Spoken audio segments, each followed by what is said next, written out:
Velkommen til Rockerbrevkassen. Vi sender direkte fra Vesterfængsel. Undertegnet, det er jo Bulldozer Bjarke. Og her sidder så...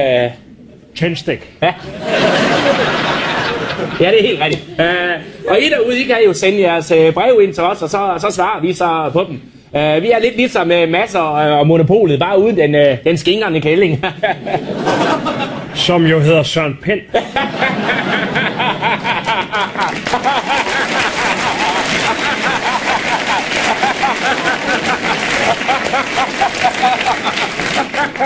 Men lad os da komme i gang. Nu stopper der kraftigt, mand. Lad os da komme i gang med det første...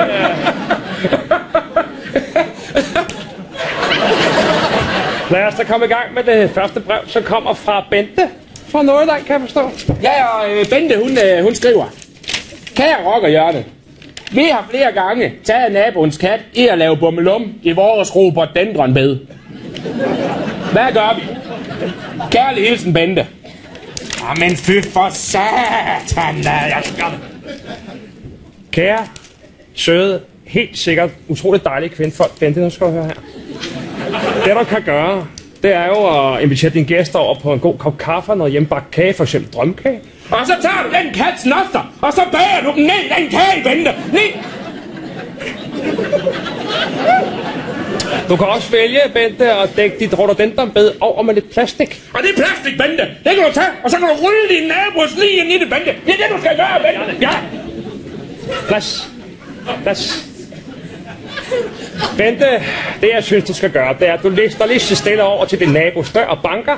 Så banker du dem lige i hovedet, Bente. Du banker dem lige i hovedet, Bente. Nej, Bente. Bente, tager den og så banker du dem lige i hovedet. Ja, sidste advarsel, nu stopper det, okay? Undskyld. Bente, helt kort. Du går over til dine naboer, og så siger du til dem. Og så plukker du dem, Bente. Du plukker dem.